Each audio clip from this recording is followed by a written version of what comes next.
고령층 경제활동 참가율 상승과 청년 구직 포기, 국가가 나서야 할 노동시장 위기입니다. 최근 통계청 자료에 따르면 60세 이상 고령층 경제활동 참가율이 49.4%로 청년층 49.5%와 거의 같아졌습니다. 이는 고령층은 생계형 노동에 내몰리고 청년층은 구직을 포기하는 이중고의 결과입니다. 통계 역전이 아닌 노동시장 구조적 문제와 사회 안전망 미비가 낳은 현실로 봐야 합니다. 고령층은 40.4%가 노인 빈곤에 시달리며 주로 단순, 저임금, 비정규직에 종사합니다.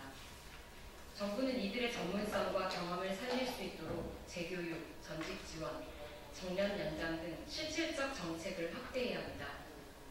청년층은 쉬었음 인구가 39만 명에 이르며 경제활동 참가율은 하락세입니다.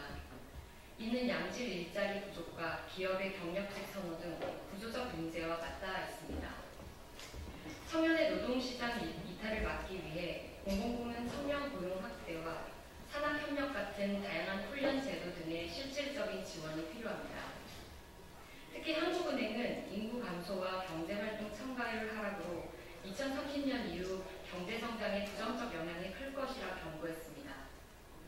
이 위기 상황에서 정부는 노동시장 참여 확대뿐 아니라 전 세대의 노동조건 개선과 안전성 보장하는 정책을 시급히 추진해야 합니다. 고령층 생계형 노동 해소, 청년 일자리 보장, 비정규직 축소, 연금 개혁 등 종합적인 대책이 마련되어야 합니다. 두 번째 브리핑 드리겠습니다. 류일임의 언론 탄압에 대한 법원의 13번째 취소 판결, 혈세 낭비 책임져야 합니다. 지난 12일 서울행정법원에서 JTBC가 방송통신위원회를 상대로 낸 과징금 부과처분 취소 소송에서 원고 승소로 판결했습니다. 과징금 의결은 류일임 전 방송통신위원장 체제의 방심위가 했지만 행정집행 주체가 방통위라 방통위가 소송 대상이었습니다. 13번째 취소 판결로 법원이 제재 수위 과도, 절차적 하자 등을 명확히 지적한 것입니다. 류일임 전 위원장 체제에서 의결된 방송사 중징계가 연이어 전부 취소되는 초유의 사태입니다. 류일임 전 위원장 체제의 방심위는 공정성과 법적 정당성에 대한 최소한의 기준조차 무시하며 언론 탄압을 자행한 것입니다. 방심위와 선거방송심의위원회는 무리한 제재를 남발했고 이는 국민 알 권리와 언론 자유를 심각하게 훼손하는 심각한 불기불란 행위입니다.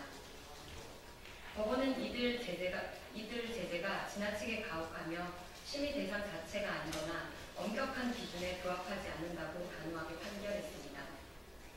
사법부의 판단을 무시하고 불공정 심의를 강행한 류일임 전 위원장은 당장 책임져야 마땅합니다. 또한 현재 2인 체제로 운영 중인 방통위의 독립성과 합의제 기구로서의 기능이 사실상 마비된 현실에서 이진수 위원장 역시 국민과 언론 앞에 솔직한 사과와 함께 즉각 사퇴할 것을 강력히 촉구합니다. 더 이상 국민 혈세를 낭비하며 불필요한 소송과 제재 남발이 반복되지 않도록 정치권과 관계당국은 신속한